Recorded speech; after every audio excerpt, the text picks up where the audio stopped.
125 টাকায় দুটো শহর, নালন্দার ওই পোড়া ইটের গন্ধে মিশে থাকা ধ্বংসের ইতিহাস, আর সেখান থেকে সোজা পাওয়াপুরীর জল মন্দির, যেখানে মোক্ষ লাভ করেছিলেন মহাবীর। আজকের জার্নিটা ছিল টাইম ট্রাভেলের মতো, কিন্তু সব গল্পের শেষটা হ্যাপি এন্ডিং হয় না। ট্রিপের মাঝপথে একটা গন্ডগোল, আর আমাদের পুরো প্ল্যানটা ওলটপালট। গন্ডগোল মানে কেস খেলি নাকি আবার? কেস নয় ভাই, কপাল। ঠিক কি হলো জানতে হলে আজকের এপিসোডটা দেখতে হবে মামা। খুব চালু না?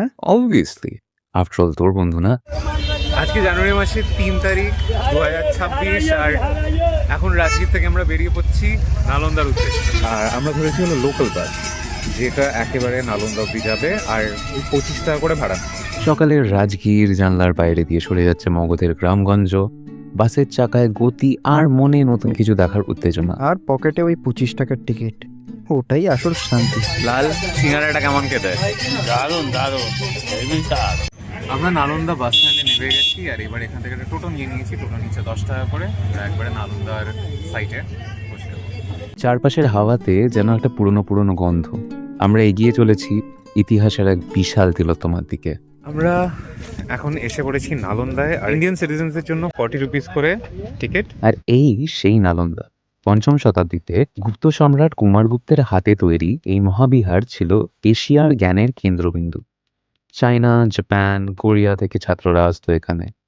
সামনে ওই যে লাল ইটের শাড়ি দেখছেন, ওগুলো একসময় ছিল হাজার হাজার পড়ুয়ার ক্লাসরুম আর মেডিটেশন হল। আর সেই বিখ্যাত লাইব্রেরিটা ধর্মগঞ্জ, শুনেছি নাকি 3টে বিশাল বিল্ডিং ছিল, রত্নসাগর, রত্নদধি, রত্নরঞ্জক।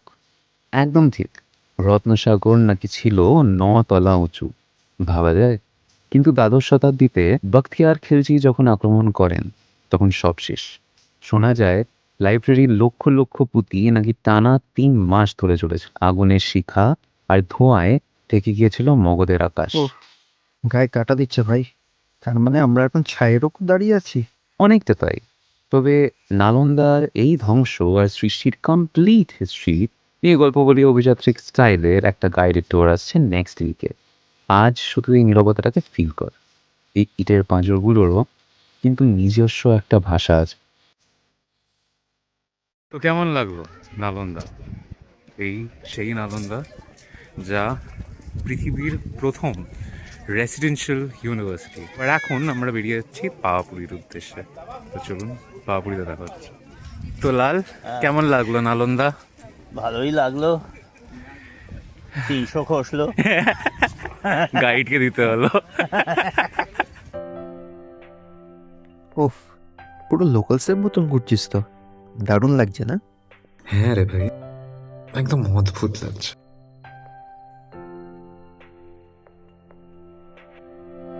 আমরা নালন্দা বাস স্ট্যান্ড যেখানে নেমেছিলাম ওখানে আমরা ফিরে এসেছিলাম। ফিরে এসে ওখান থেকে আবার একটা বাস করে নিয়ে 20 টাকা ভাড়া দিয়ে আমরা পৌঁছে গেছি পাওয়াপুরী যাওয়ার জন্য, যে মেন জায়গাটা যেখান থেকে টোটো ধরতে হবে সেইখানে। চোড়া বাগান থেকে আবার টোটো নিয়েছি। টোটো 20 টাকা করে নিচ্ছে। টোটো 20 টাকা করে নিচ্ছে।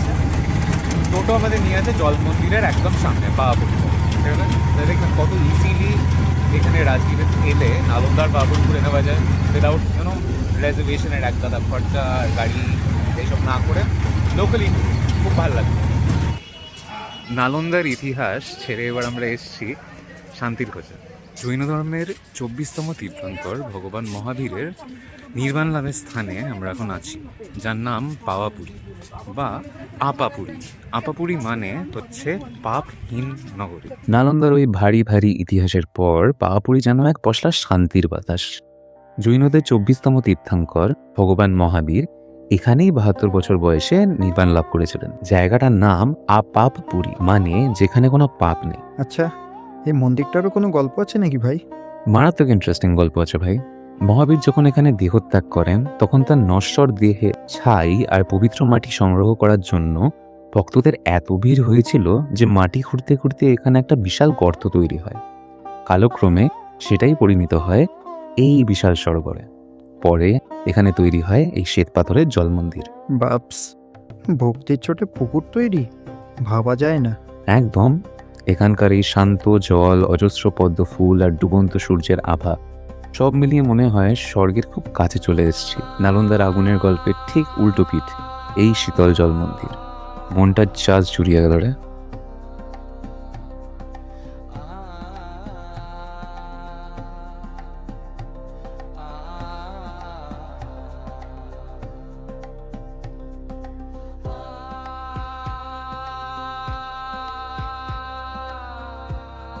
তো কেমন লাগলো পাহাড়পুরি? ভালো লেগেছে? যদি ভালো লেগে থাকে, আর যদি ভিডিওগুলো সত্যি ভালো লাগে, তাহলে সাবস্ক্রাইব করে দিন। কী হবে সাবস্ক্রাইব করলে? এই তো সাবস্ক্রাইব করে দিন। সাবস্ক্রাইব করে দিন, একটু লাইক করুন, একটু শেয়ার করুন। ওকে, একটু হাইপ করুন না, খুব হেল্প হয়, ট্রাস্ট মি, খুব হেল্প হয়। ওকে, অ্যান্ড এরপরে আমরা এখন যাচ্ছি হোটেলে। Obviously again local transport, because আজকের ভিডিওটার মেন এই ছিল যে রাজগীর থেকে নালন্দা আর পাহাড়পুরি লোকাল ট্রান্সপোর্টে করে যাওয়া কী করে সম্ভব। ওকে, কী করে যায় সেটাই দেখালাম আপনাদেরকে, বাসে অ্যান্ড টোটো করে আমরা এই দুটো জায়গা ঘুরলাম। এবার আমরা রাজগীরের বাস ধরবো, যেটা এইখান থেকেই পেয়ে যাব। তো দিয়ে এবার হোটেলে যাবো। দেখা হচ্ছে বল।